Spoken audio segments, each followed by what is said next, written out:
পরে অনেকগুলো মাথার মধ্যে, ছেলের মাথার মধ্যে পাগড়ি দিয়ে দিবেন।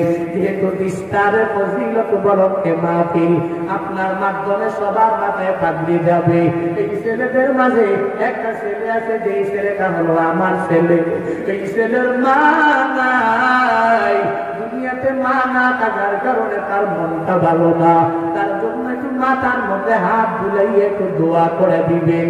ওই জায়গার মধ্যে আমি যখন এক এক করে সবার মাথার মধ্যে পাগড়ি দিয়া দিলাম, একজনে আসলো, পাগড়ি দিয়া দিলাম, মুখে এত সুন্দর হাসি, সে চলে গেল। আবার আসলো, আমি তার মাথার মধ্যে পাগড়ি দিয়া দিলাম, এত সুন্দর হাসি, এতগুলা মানুষের সামনে প্রথম বক্তার হাতে পাগড়ি হয়ে গেল। ওই হাফেজে কোরআনের মনটা বড় খুশি খুশি লাগে।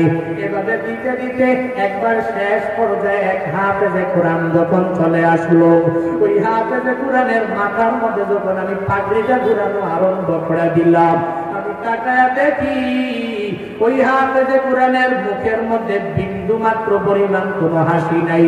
কেমন কেমন যেন মুখটা মলিন হয়ে আছে, আর চোখের মধ্যে পানি আসবে আসবে আসবে এমন একটা ভাব হয়ে আছে। একটু পর্যায়ে আমি ছেলেটারে ডাইকাই না বললাম, আমার মুখটা মুখের সাথে ধারকান লাগাইয়া, এ ছেলেরে, আজকে এমন একটা সুন্দর দিন, এতগুলো ছেলের মাথার মধ্যে পাগড়ি দিয়া দিলাম, এরা একটা ছেলের মুখের মধ্যেও কোনো মলিনতা নাই, কিন্তু তোর ওই মুখের মধ্যে কেন কেমন যেন মলিনতা দেখা যায়, কেন তুই এমন একটা ভাব হয়ে গেল? ওই ছেলেটা এবার চোখের পানি আর আটকায় রাখতে পারে নাই। ওই ছেলে আমায় ডাক দিয়া বলে, হুজুর আমার এত কষ্ট করে করে আমি হাফেজে কোরআন হয়ে গেলাম, কত কষ্ট করে করে আমার বাবা বিয়ে করে নাই,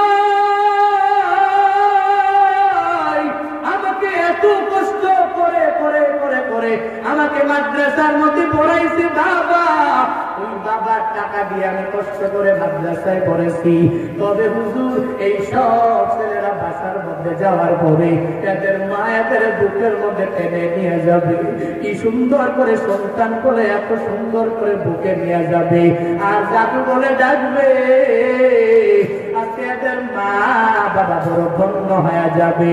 কিন্তু আমার কপাল বড় খারাপ, এতগুলা মানুষের সামনে আমি পাগড়ি নিয়ে নিলাম মাথার মধ্যে, আমার ক্লাসের মধ্যে আমি সবার শুরুতে প্রথম হয়ে গেলাম। এরপর আমার মনের মধ্যে কেমন যেন একটা অভাব অভাব মনে হয়। ও হুজুর আমার, আমি যতই চেষ্টা করি আমার মুখটাকে আমি হাসি খুশি রাখার জন্য, আমি পারি না পারি না পারি না পারি না। কারণ এই ময়দান থেকে যখন আমি বাড়ি যাই, বাড়ি যাওয়ার পরে আমার মা নাই, আমি কাকে দেখে আমার হাতে যে করে নেওয়ার কথা বলবো? আমার মা থাকলে আমার বুকের মধ্যে টাইনা টাইনা দইরা বলতো, যা যা, আমি তোকে দোয়া করে দিলাম, আজকে হাতে যে কোরআন তুই হয়ে গেলা, আল্লাহ করে কোরআনের বড় আলেম বানায়া দিবে, আল্লাহ করে বড় একটা সাইকুল হাদিস বানায়া দিবে। ও হুজুর, আমার মা নাই, এজন্য আমার মনটা ভালো না। উপস্থিত জনতারাও চোখের পানি পালায়া পালায়া কান্না করে।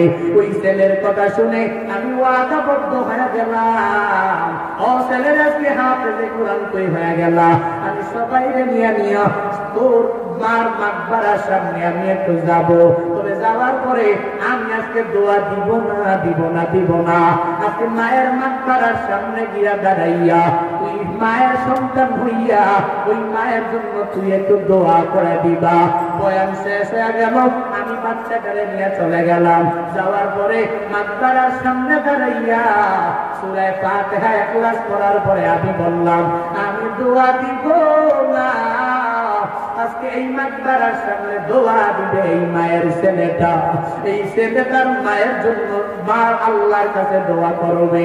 ওই ছেলেটা সাথে সাথে দোয়া করার জন্য এতগুলা মানুষের সামনে দুইটা হাত রবের দরবারে তুলিয়া দোয়া করতে লাগলো। ও দয়ার মালিক, আমার মা দুনিয়ার মাঝে নাই, ও আল্লাহ, আমি হাফেজে কোরআন হয়েছি, আমার মাথার মধ্যে পাগড়ি উঠে গেল, আজকে যদি আমার মা থাকতো, আমি আমার মায়ের সামনে যাইয়া আমি আমার মাকে বলতাম, ও মা, আমার মাথার মধ্যে পাঠিয়ে দিয়েছে, তুমি আমার একটু সান্ত্বনা দিয়া দাও, আমার মাথায় হাত তুলে দাও। আজকে মা তুমি নাই, আমি কেমনে গিয়া তোমার কাছে বলবো? ও মা, তুমি মাকবারার মধ্যে শুয়ে আছো, এতগুলো মানুষ নিয়ে আমি আল্লাহর কাছে হাত বাড়াইয়া দোয়া করতেছি গো মা, আল্লাহ তোমাকে কবরের মধ্যে ভালো রাখবে। ও মা, তুমি আমার গর্বে নিয়ে নিয়ে বড় করেছো। ও মা, আজকে তুমি নাই। ও মা, তুমি আমার দুনিয়াতে আসার পরে 2টি বছর দুগ্ধ পান তুমি করাইছো, এত পরিমাণ কষ্ট তুমি আমারে করাইলা গো মা, আজকে তুমি নাই, এজন্য আমার মনটাও বড় ভালো না। কুমিল্লা থেকে বক্তারে নিয়ে আমি আল্লাহর দরবারে হাত বাড়াইলাম। ও আল্লাহ, আমার মায়ের কবর তুমি জান্নাতের বাগান বানায়া দাও। হে ভোলাহাটের মুসলমানেরা, হে চাপাই এলাকার মুসলমানেরা, আল্লাহর কোরআনের পাওয়া তো ওই সময় বান্দা তোমার আর আমার বুঝে আসবে। এই দুনিয়াতে টাকা নাই, এই দুনিয়াতে বেতন নাই, দুনিয়ার কোনো উপঢৌকন নাই, দুনিয়ার কোনো প্রতিদান নাই। যেদিন কবরে চলে যাবি, ওই দিন কবরের সামনে যাইয়া যখন ছেলে দোয়া করবে, ও আল্লাহ রব্বির হামহুমা কামা রাব্বায়ানি সগীরা।